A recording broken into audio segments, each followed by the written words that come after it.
I'm Lora Shields, Staff Developer at Shelby County Public Schools in Shelbyville, Kentucky.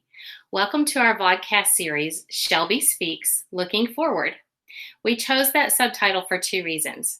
We're looking forward to the time when we can be face-to-face with our students again, but we're also looking forward in time to the educational future of our district. What are Shelby County teachers learning in the middle of this non-traditional instruction experience? And how will it transfer and transform their classrooms when they are once again face-to-face with students? In this episode, we're here today with Anna Schreiner, who is an English language teacher at Southside Elementary.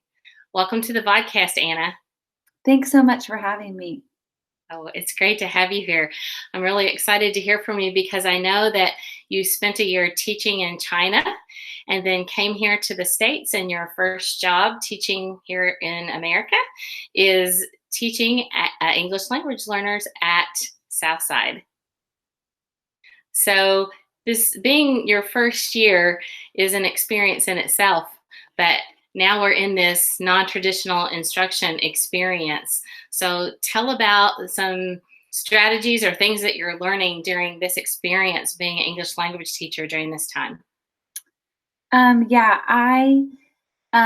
Ironically, I've actually am really thankful for this time because I feel like since it is my first year, I was just seeing like one aspect of the student, and now I'm communicating so much more with their families. I'm talking to them on the phone. And so I feel like I'm really learning more about the whole student. And I see the way, like the support that they have at home or the lack of support that they have, and just like really getting to know them more. And I think that will make me a better teacher when we get back in the classroom because I know more how to support them. So. Yeah, that relationship building is a happy byproduct of what's happening here. So what kind of challenges are you having through this process? I think the first and primary challenge was just communication. When it first hit, the first couple weeks, I had to figure out how to communicate with these families, and a lot of them maybe only have internet on their phones. I mean, there's a language barrier, and some of them haven't even had the opportunities to go, like the parents haven't had the opportunities to go to school themselves. And so they're trying to support their kid when maybe they don't even know how to read in their native language. And that's not everyone, but that is some of our families. Um, and then also, I had to figure out how to communicate really important information, like where they can get food, how they like, do they know where to look for important announcements? Do they know where to find their homework? Um, and also communicating with the teachers and the administration. Like we were in the building every day. We didn't need to have a system for communicating. We just talked. And suddenly I'm like, okay, wait, we need to figure out, like, have you talked to this kid, or are we calling this kid 5 times? And then is our EL team focusing too much on these kids? And so we just had to find a way, like really quickly, to communicate and get out information. And also we have about 21 kids. So we have 100 EL kids at Southside, but we have about 21 kids that are newish comers. And so they might struggle doing the classroom work. So I had to provide differentiated instruction for about 21 kids. And then, do they know how to work their computers? Do they know how to log in? It was really good because 3rd through 5th grade use Google Classroom, and so they're familiar with that. But K1 and 2 didn't have things set up, and so they started an application called Class Tag, and some of our families didn't know how to log into that. They didn't know what that was, and so they weren't getting the announcements and the information that they needed. So that was probably our primary challenges. Yes, so you're dealing with some basic needs, from getting food to even helping them to access information about how to get food and wait a minute, what about instruction? Yeah, exactly. I was like, "Oh," um, my first goal was just to be like, "Are you guys okay? Like, do you guys know where things are?" And then I kind of now I feel like I'm able to instruct more now, so. Hmm. So when you think about your your instructional NTI time with them and the instructional resources that you're able to help them access or design for them, what do you see happening in that instruction that will follow into the classroom and really maybe transform what you're doing in the future because of what you've learned now? Oh, I like, again, I said that even though this time has been really difficult, I think that this is gonna really help for next year. Um, so my mentor teacher, is Carrie Jesse, and she gave me the idea of doing a YouTube channel, since most of them have internet on their phones. And my major problem before NTI was like, I don't feel like I have enough time with kids, and I think everyone feels that way. But I never knew how to, like, give them supporting work at home. But now I know their parents, and I am still gonna continue my YouTube channel, and I can like, some kids need very specific, instruction, and I feel like doing a YouTube channel, I can be like, "Okay, this kid is behind academically in this or needs this," and I can just make a YouTube for them and send it to their phone, and I'm definitely gonna use that.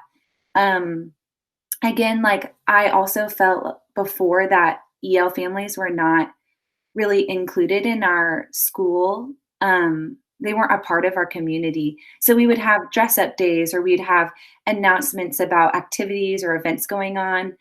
And I didn't know how to communicate that to them. And there was actually a company that they gave me 5,000 texts for free. So I can send out mass text messages. So I can send out those YouTube links. And I'm still going to use that next year just so they can like mass get information. Um, Also, I started using Go Guardian, which is Mhm. amazing. And I'm definitely going to use that next year. So, Talk about a little bit about how that's helping.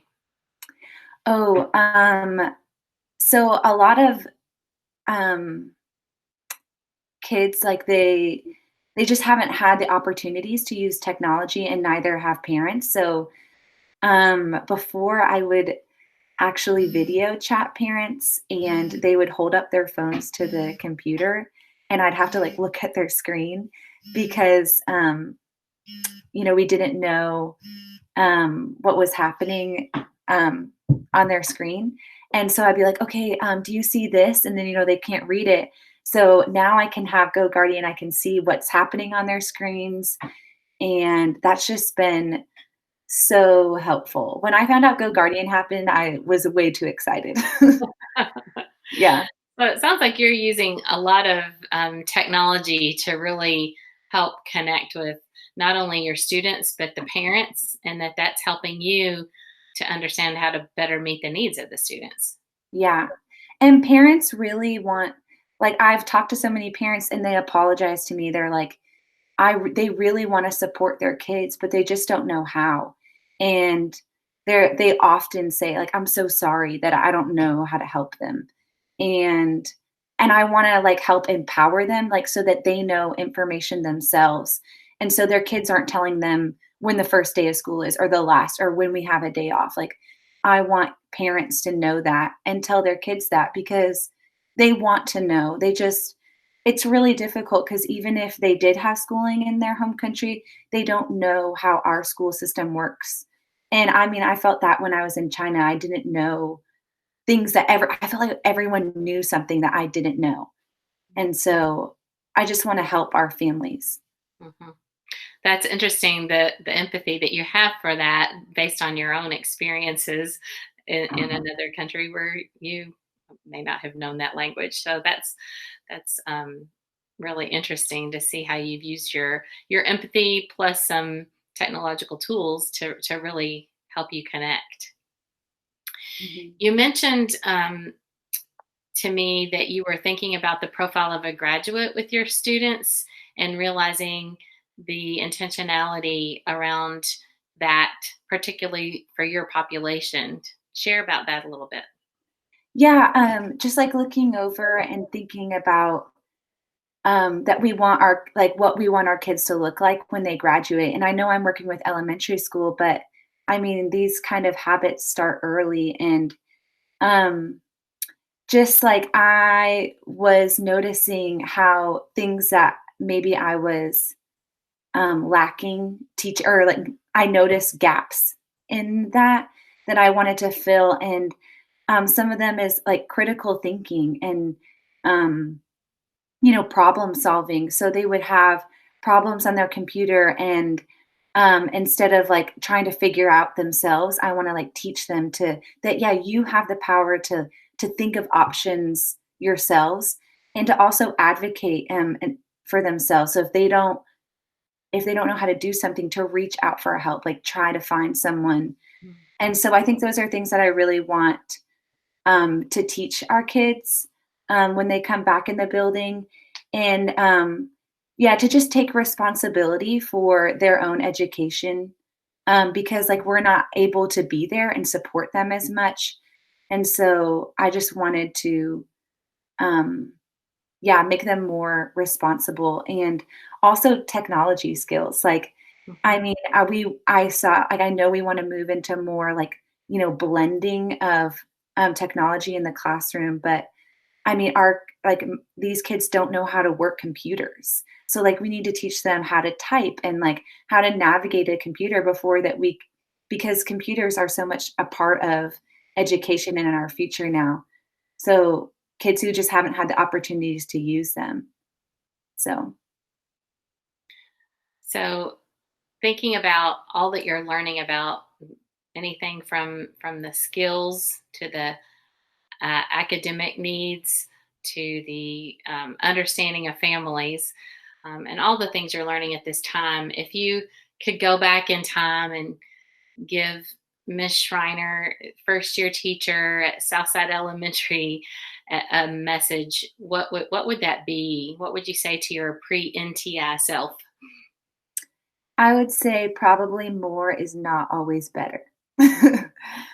But sometimes you should just, stick with the basics and then you don't have to do you want to do like a couple things well instead of trying to do everything. So that's probably what I would say.